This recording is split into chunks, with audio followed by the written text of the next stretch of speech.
Welcome to Test Prep CA8, Part 1, question number 11. This is the last question. I don't think it's possible to have a last question without some type of celebratory animal.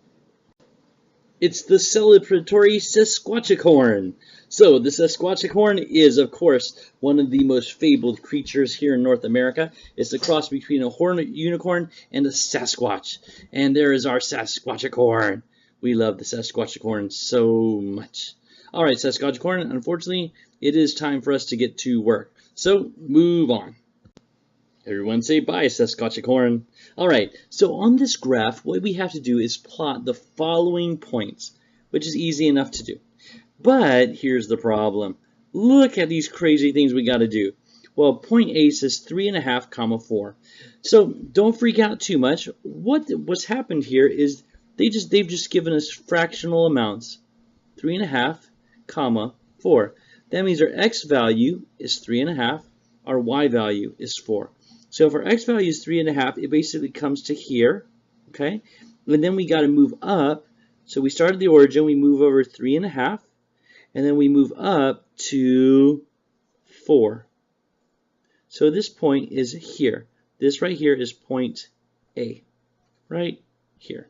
I'm just going to erase that and make it neater. So we have our first point, 3.5, 4. Well, the next point says 2.5, 6.5. So what I'm going to do is I'm going to go over 2.5, starting at the origin. I'm going to go over 2.5. Now notice that these are broken up so that every two spaces are one whole. So that means in between is going to be the halfway point. So that means here's a halfway point, here's a halfway point. So this would be 6.5, 7.5, 8.5.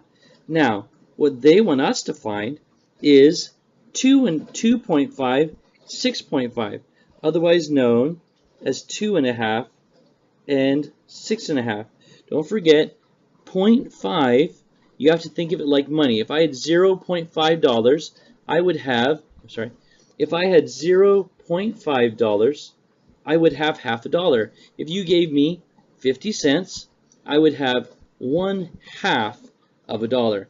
If you gave me 0.25 cents, I would have 1/4 of a dollar. So remembering that, if it says 2.5, that tells me that I need $2.50, or the decimal equivalent of 2.5. So I go into 2.5, which is about right there, and I'm going to go up to 6.5. So I'm going to plot my point right here. That right there is 2.5, 6.5. That is point B. The next one is 7.5, 6.5. So I go 7.5, which is right about there, up to 6.5. And you're not really ever going to see that, just so you know. People don't mix fractions with decimals.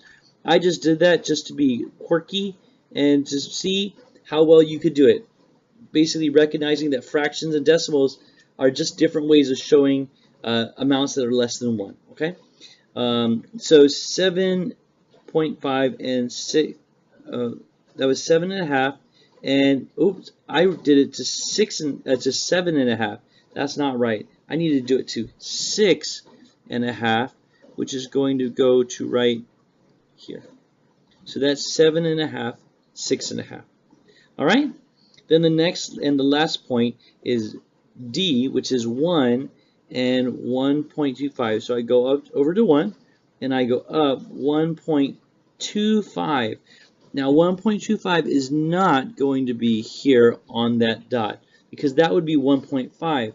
I actually need to get in between 1.5, which is right here, and 1, which is right here. So I need halfway between those, because halfway between 1.0 and 1.5 is 1.25.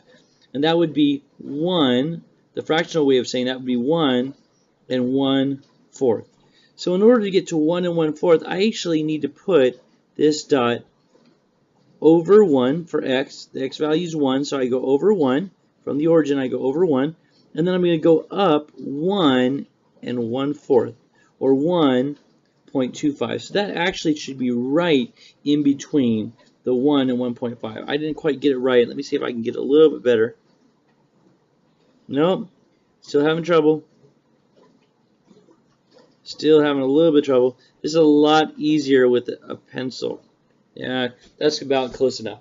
So it's basically right halfway between 1.5 and 1.0. Anyway, that is all of the test prep. If you did all of the test prep right and you understand it, you should feel pretty confident that you're going to do well on the test on Thursday. Once again, I always recommend that you redo all of the problems. That redoing of the problems is a way for you to really just practice again, keep it fresh in your mind. At the very least, I highly suggest watching all the videos tomorrow night or the night before the test just to give you that extra bit of practice. Anyway, I wish you the very best. I hope you've enjoyed the test prep videos. Have a great test when it comes around. Take care.